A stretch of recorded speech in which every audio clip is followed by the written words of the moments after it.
तर संभाजीनगरमध्ये 14 ऑगस्टला भाजपाकडून तिरंगा रॅलीचं आयोजन करण्यात आलं। मुख्यमंत्री देवेंद्र फडणवीस, प्रदेशाध्यक्ष रवींद्र चव्हाण यांच्या उपस्थितीमध्ये तिरंगा यात्रा होणार आहे। मराठवाडा, उत्तर महाराष्ट्र आणि खानदेशातील जिल्ह्यांमध्ये ही तिरंगा यात्रामध्ये ते सहभागी होणार आहेत।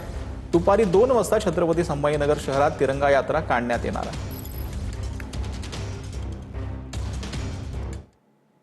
तर विशाखापट्टणममध्ये 19 ते 21 ऑगस्ट दरम्यान आरएसएसची अखिल भारतीय समन्वय बैठक होणार आहे। संघाच्या 32 विविध अनुषंगिक संघटनांचे प्रमुख प्रतिनिधी आणि पदाधिकारी यांचा या बैठकीत सहभाग असेल।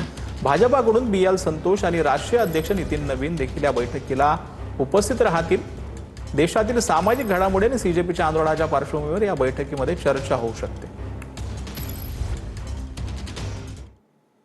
अजिंठा लेणीतील प्रवेशद्वाराच्या छताला गळती लागल्याचं समोर आलंय। अजिंठा लेणीतील 26, 27 आणि 2 प्रवेशद्वाराच्या छताला गळती लागली आहे। पावसाचं पाणी लेण्यांच्या दालनामध्ये पडत असल्याचं समोर आलेलं आहे। अजिंठा लेण्यांमध्ये प्लास्टिकच्या बादल्या ठेवण्याची प्रशासनावर वेळ आली।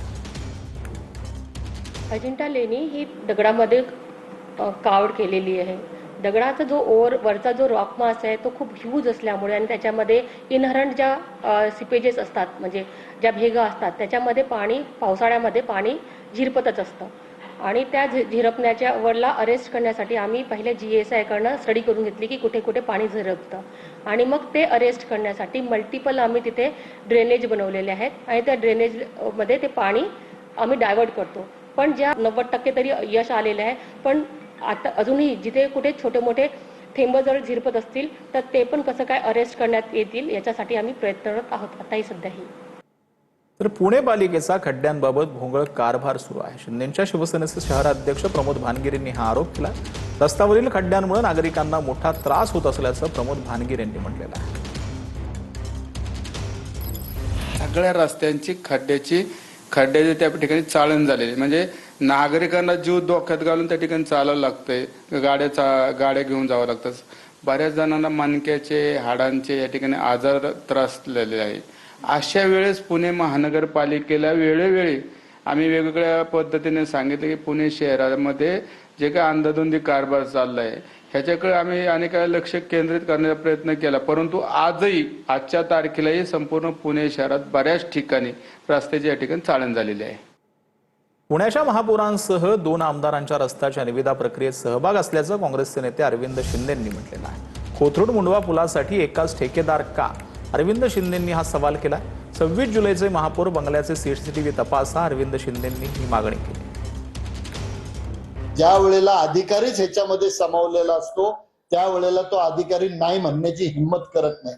मग आता आयुक्त ही हिंमत दाखवणार आहे का? सगळ्यांना बंगल्यावर बोलून ठेकेदारांनी दम द्यावा आणि ते पण महिला पदाधिकाऱ्याच्या उपस्थितीमध्ये।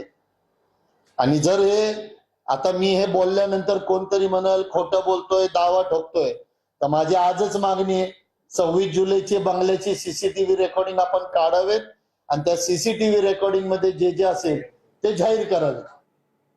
तर पुण्याच्या शिरूरमध्ये नगर परिषदेच्या जुन्या इमारतीजवळ असलेल्या अंगणवाडीच्या आवारात भानामतीचा प्रकार झाल्याचा संशय आहे। अंगणवाडीत येणाऱ्या चिमुकल्याच्या पालकांमध्ये भीतीचं वातावरण आहे। पोलिसांकडून घटनास्थळी पाहणी करण्यात आली। सुट्टीच्या दिवसामध्ये कोणीतरी पूजा किंवा अजून काही अनैतिक प्रकार केल्याचं दिसून येते। नागरिकांनी तक्रार केल्यानंतर आम्ही ताबडतोब इथं आलो आहोत। बरोबर, पंचनामा करून त्या सगळ्या गोष्टी आम्ही ताब्यात घेऊ। आजूबाजूचे CCTV फुटेज तसेच आजूबाजूच्या लोकांकडे चौकशी करून नक्की हा कोणी प्रकार केलेला आहे आणि काय प्रकार केलेला आहे त्याच्यावर लवकरात लवकर शोध घेऊन तर कायदेशीर कारवाई करीत आहोत। तरी कुठल्याही नागरिकांना आव्हान आहे की ह्या गोष्टीला घाबरून जाण्याचं काही कारण नाही। ह्या परिसरामध्ये ही बालवाडी असून नगरपालिकेला मी ऑलरेडी CO साहेबांनाही कळवलेलं आहे की इथलं हे जे बांधकाम आहे ते 100 वर्ष जुनं झालेलं आहे, तर हे बांधकाम करण्यात यावं अशी मी त्यांना विनंती केलेली आहे। परंतु काल एक अनिष्ट प्रकार इथे निदर्शनास आला की रात्री इथे कुणीतरी भानामतीचा प्रकार केलेला आहे। तर असे हे अनिष्ट प्रकार हे इथं थांबले गेले पाहिजे आणि याचं राजकारण न करता निखळपणे विकासाच्या दृष्टीने आपण काय करू शकतो याच्यावर आम्ही सगळेजण मिळून नक्की विचार करणार आहोत। तर पुण्यातील दूध भेसळ प्रकरणामध्ये 24 आरोपींना अटक करण्यात आले। पुणे ग्रामीण पोलीस अधीक्षक संदीप सिंगील यांनी ही माहिती दिली। पावडर शॅम्पू यांचं दुधात मिश्रण केलं जात होतं असं देखील संदीप सिंह गिल यांनी म्हटलंय.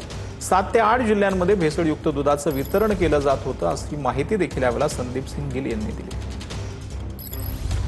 वे पावडर, त्याच्याबरोबर पाणी, मल्सिफायर, ऑइल आणि शॅम्पू किंवा सर्फ वॉटर अशा प्रकारची 5 गोष्टी अशा मिश्रण करून एखाद्या मशीनचा वापर करून ते जे दूध आहे सिंथेटिक आणि अडल्टरेटेड ते तयार केला जात होता आणि त्याला मग जे ओरिजिनल दूध आहे खरं आहे त्याच्यात मिक्स करून पुढे वेगवेगळ्या ठिकाणी सप्लाय होत होता. बघा, ह्या जी 24 आरोपी अटक केली आहे त्यापैकी सर्वांचा तर पास रेकॉर्ड नाही आहे, पण काही आरोपीच्या 7-8 लोकांवर वेगवेगळे प्रकारचे FDA ची काही कारवाई झाली. 1-2 आरोपीवर मधून झालेली आहे.